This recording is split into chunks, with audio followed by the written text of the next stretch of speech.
Exercise 6.3, question number 1. In figure, side QP and RQ of triangle PQR are produced to the point S and T. You have S and T respectively. If SPR equals to 30 degree, ये यहाँ पर जो है S है, तो ये हमने जो साइड है S को इंक्रीज किया इधर से P से लेके और इधर T तक के लेके गए Q से लेके, ठीक है। क्वेश्चन के अंदर एक गिवन है। उसके बाद if angle S P are, S जो यहाँ पर है वो एंगल एस पी आर जो है 135 डिग्री, जो कि फिगर में आप देख सकते हैं, and angle P Q T equals to 110 degree. हमें फाइंड करना है angle P R Q means ये वाला एंगल हमें फाइंड करना है। तो उसके लिए हम सबसे पहले ट्राइंगल के अंदर के ये वाला एंगल और ये वाला एंगल फाइंड करना होगा। तो आप देख सकते हैं ये जो है ये एक लीनियर पेयर है और ये जो है ये भी लीनियर पेयर है। तो हम लीनियर पेयर को यूज़ करके दोनों एंगल्स फाइंड कर सकते हैं। उसके बाद हम जो है वो थर्ड एंगल को फाइंड कर लेंगे। अब सबसे पहले लीनियर पेयर हम लगाएंगे, angle S P are given है, पी क्यू टी गिवन है, ठीक है। तो हमें पता है कि पी आर क्यू, जो पी आर क्यू ये वाला एंगल पी आर क्यू जो एंगल है वो हमें फाइंड करना है अभी। तो हम सबसे पहले क्या करेंगे, दो एंगल्स फाइंड करेंगे, दो एंगल्स हम यूज़ करेंगे। वो एंगल्स इस तरह से करेंगे कि आप यहाँ ना देखते हो, अगर यहाँ इस तरह से देखें कि ये जो है लीनियर पेयर है, इधर एस है, तो यहाँ से आप देखोगे angle S P R plus angle ये वाला Q P R equal to 180 degree होगा, ठीक है। यहाँ पे थोड़ा सा गलत लिखा हुआ है, यहाँ पे एस लिखा हुआ है, लेकिन यहाँ पर जो आएगा ये आएगा एस पी आर और क्यू पी आर, ठीक है। तो ये जो हो गया 180 डिग्री के इक्वल हो गए। उसके बाद जो हमारे पास जो है ये जो एंगल है एस पी आर जो कि क्वेश्चन में दिया है 135 डिग्री, तो हम क्या लिख सकते हैं इसको 135 plus angle Q P R equal to 180 degree. Then will transfer this on the RHS, तो हमें मिलेगा angle Q P R equals to 180 minus 135, ठीक है। तो 180 में से आप 135 को माइनस कर दोगे तो आपके पास कितना बच जाएगा 45 डिग्री, ठीक है। तो हमारा जो है पहला एंगल जो हमें निकालना था, इंटीरियर एंगल ऑफ पी जो है, यानी एंगल पी जो निकालना था हमें, क्यू पी आर जो निकालना था, सॉरी मीन्स हमें सबसे पहले निकालना तो कुछ और है, लेकिन उसके लिए नीड थी हमें ये वाला एंगल की। तो ये वाला एंगल हमने निकाल लिया, वो एंगल हमारे पास आया है 45 डिग्री। अब एक एंगल मिल गया हमें, अब ये वाले एंगल की तरफ जाएंगे हम। ये वाले एंगल के लिए भी सेम काम करेंगे कि एंगल पी क्यू टी जो कि गिवन है plus angle P Q are जो कि आप देख सकते हैं कौन से एंगल की बात कर रहा हूँ मैं, ये वाला एंगल इंटरनल एंगल क्यू की बात कर रहा हूँ। तो वो एंगल को ऐड करेंगे तो कितना आएगा 180 डिग्री, ठीक है। तो आप यहाँ पे देख सकते हैं अब पी क्यू टी की वैल्यू आपको पता है 110 डिग्री है, plus angle P Q R as it is रहने देंगे। उसके बाद 180 लिख देंगे। उसके बाद आपको क्या करना है कि ये जो 110 को आप उधर ट्रांसफर करोगे तो 180 माइनस 110 कितना हो जाएगा 70 डिग्री, ठीक है। तो आपका जो एंगल है क्यू वो आ जाएगा 70 डिग्री, मीन एंगल जो इंटीरियर की है पी क्यू आर जो है वो आ जाएगा 70। अब ये 70 है, ये 45 है, तो ऑब्वियस कहते हैं क्या हो जाएगा, इन दोनों के सम को अपन 180 से माइनस कर देंगे। तो हमें पता है कि ट्राइंगल के अंदर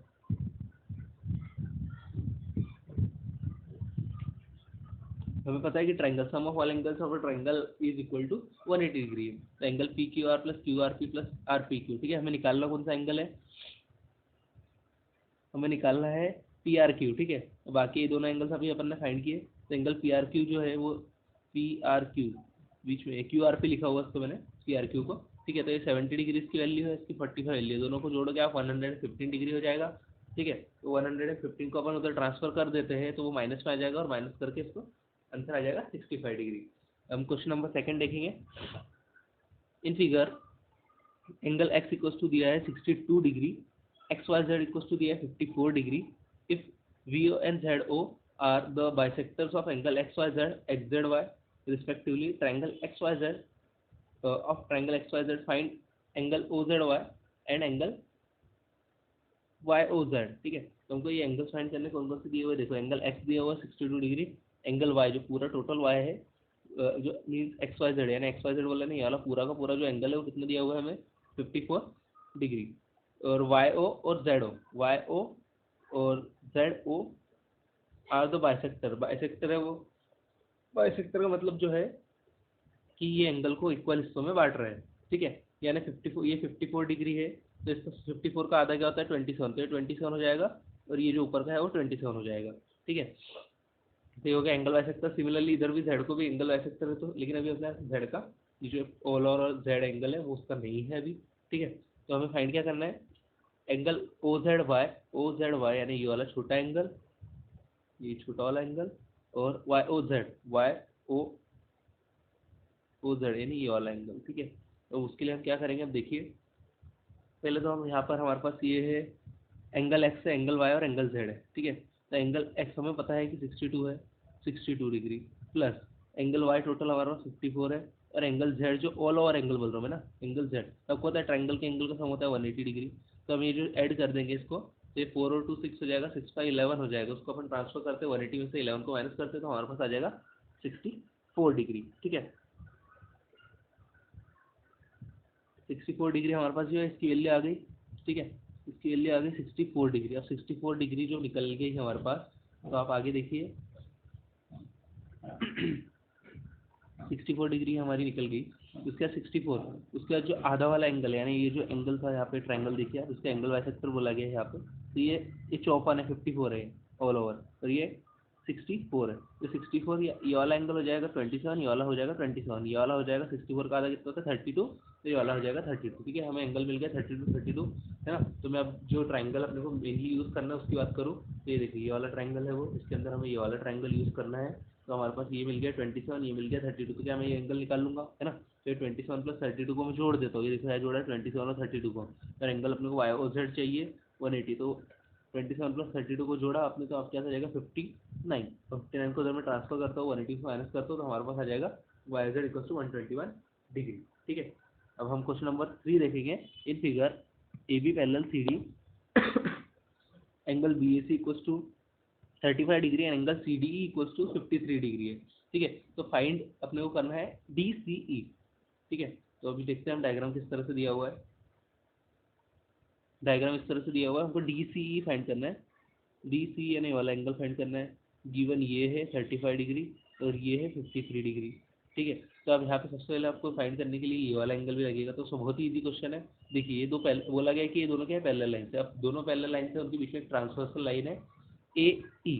ठीक है, तो वो जो ये ई है, ठीक है, तो वो जो लाइन है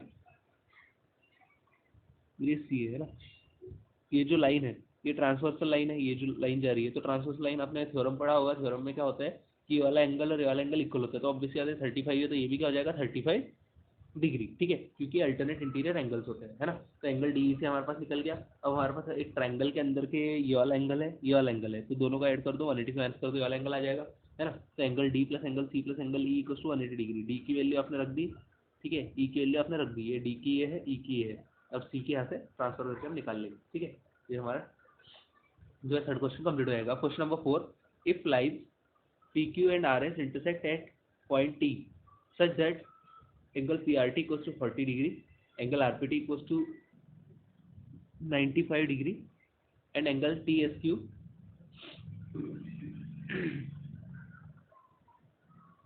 equal to 75 degree, then find angle SQT।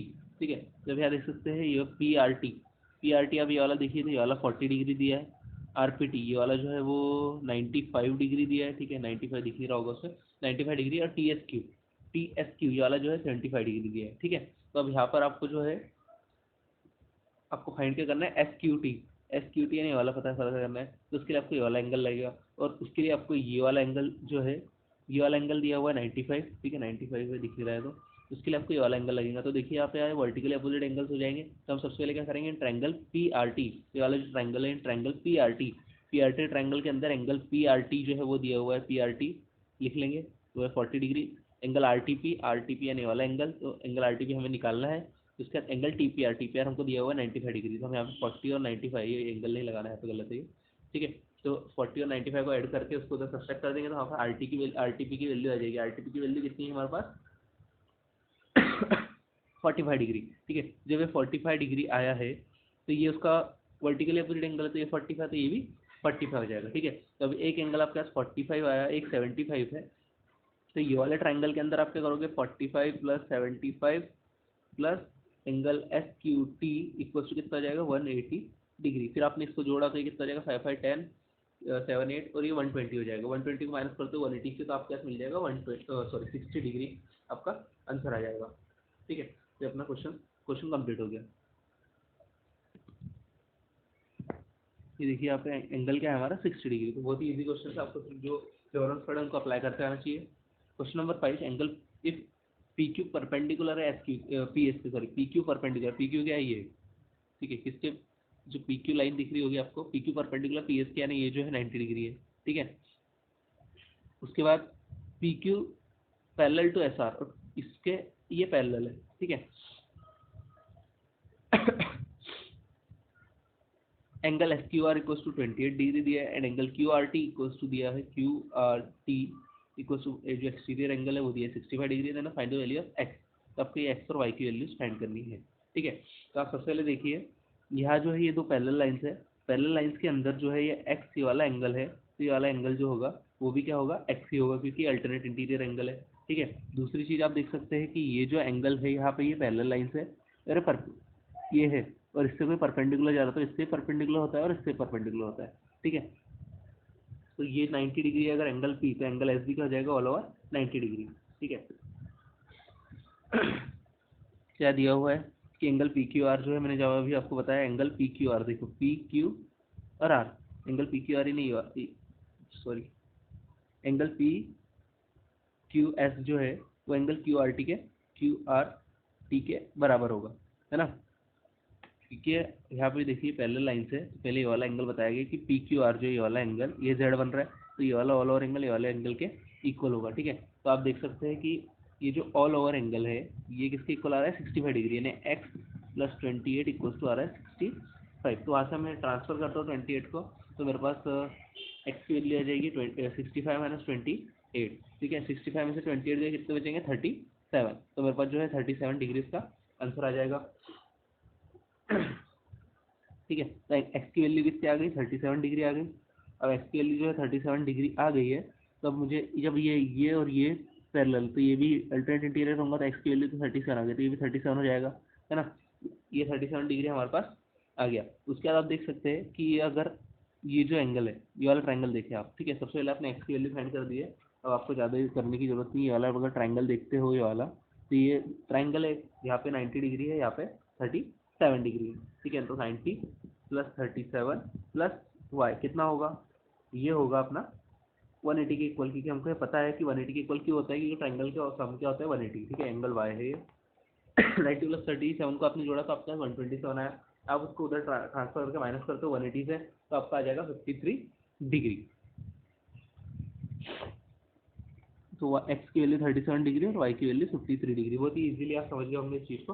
अब क्वेश्चन नंबर जो 6 है वो आप देखते हैं, the side QR of triangle PQR is produced to as if bisectors of angle PQR and PRS meet at point T, then prove that angle QTR equals to half of angle QPR। तो angle QTR का half of angle QPR बताना है। ठीक है, क्या बोला गया कि साइड QR जो है उसको मैंने प्रोड्यूस करा एस तक, यानी इंक्रीज कर दिया। ठीक है, if the bisectors of angle P Q are का एंगल बाइसेक्टर बोला है, ये जो है एंगल बाइसेक्टर जो टी है, मतलब ये आधा आधा इक्वल इक्वल हो जाएगा, तो ये वाला एंगल और ये वाला एंगल इक्वल होंगे। जैसे बताया आपका एंगल बाइसेक्टर क्या करता है, दो इक्वल हिस्सों में बांटता है एंगल को। ठीक है, उसके बाद ये जो एंगल बाइसेक्टर टी पे मिल रहा है, then prove that Q T R जो है क्यू टी आर, ठीक है, ये वाला जो एंगल है वो जो एंगल है वो किसका half of P Q R है, half of Q P R, sorry Q P R इसका आधा है, ये अपने को प्रूव करना है। ठीक है, अब देखिए अब कैसे प्रूव करेंगे इसको। क्यूटी एंगल बाइसेक्टर है तो आपको समझ में आ गया होगा कि सबसे पहले तो डायग्राम अगर आप अच्छे से देख लोगे तो आपको समझ में आ जाएगा कि डायग्राम में क्या है। देखिए ये जो है ये वाला डायग्राम भी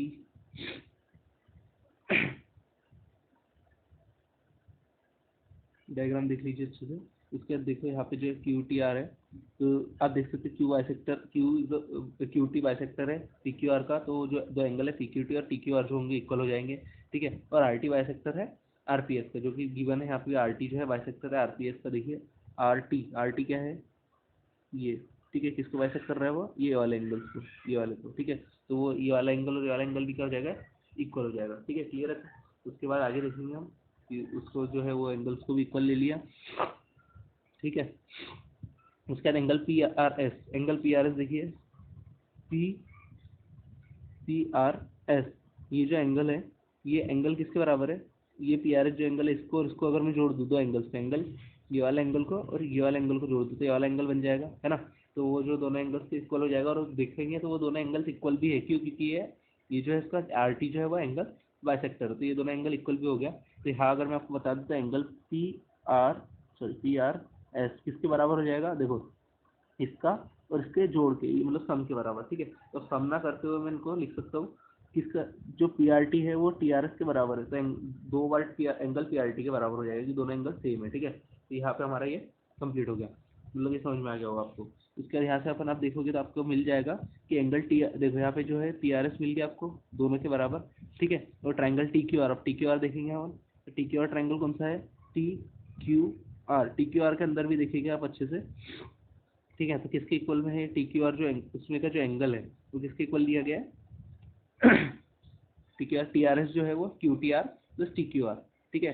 टी आर एस जो है, टी आर एस जो है वो क्यू टी आर, टी, देखिए टी आर, सॉरी एस जो है वो T Q R, T Q sorry T Q R plus Q T are, ठीक है। तो ये वाले एंगल्स के इक्वल लिए गए, क्योंकि एक्सटर्नल एंगल जो होता है वो इंटीरियर एंगल्स के सम के बराबर में होता है ना। तो अब यहाँ पर आप देखेंगे नेक्स्ट वाला जो है, यहाँ से आपके दो आ गई, तो टी आर एस जो है half of P R S हो गया, यहाँ से इक्वेशन से यहाँ से टी क्यू आर इक्वल हो जाएगा half of P Q are. तो अब अगर आप दोनों को इक्वेशंस को आमने सामने रखते हैं तो आपके अभी हमको एक और इक्वेशन मिल गई ये वाली, ठीक है। ये कहाँ से मिली, कि हाफ ऑफ, इनको आप इसमें वैल्यू पुट करते हो, ठीक है। ये जो वैल्यूज़ है इनको हाफ ऊपर पुट करते हो, तो ये जो इस तरह से आ जाएगा। फिर आप इसको क्या करते हो कि हाफ से मल्टीप्लाई अगर कर देते हो, ये multiply first equation by half, मतलब ये जो पहली इक्वेशन थी उसमें हाफ से मल्टीप्लाई करते हो तो half P R S half P Q P are, तो हाफ पी क्यू आर ये हो जाएगा, ठीक है। तो यहाँ पर जब ऐसा इस तरह से हो गया तो आप चार इक्वेशन आपके पास आ गई, है ना। तो यहाँ पर आप from third and fourth equation आप देखिए, थर्ड और फोर्थ इक्वेशन को अगर आप कंपेयर करेंगे, ठीक है, थर्ड और फोर्थ को एक और बार देख लीजिए क्या है थर्ड और फोर्थ इक्वेशन। थर्ड इक्वेशन है हमारी हाफ पी आर एस, ठीक है। हाफ पी आर एस किसके इक्वल है, हाफ पी आर एस किसके इक्वल है, इनके इक्वल है। तो हाफ पी आर एस एक दूसरे के इक्वल है, तो ये दोनों एक दूसरे के इक्वल हो जाएंगे। जैसे हम एक दूसरे के इक्वल रखते हैं तो ये वाली टर्म और ये वाली टर्म सब्सट्रैक्ट हो जाएगी, क्यू टी आर इक्वल हो जाएगा half of P Q are, और हमें यही प्रूव करना था। Thank you.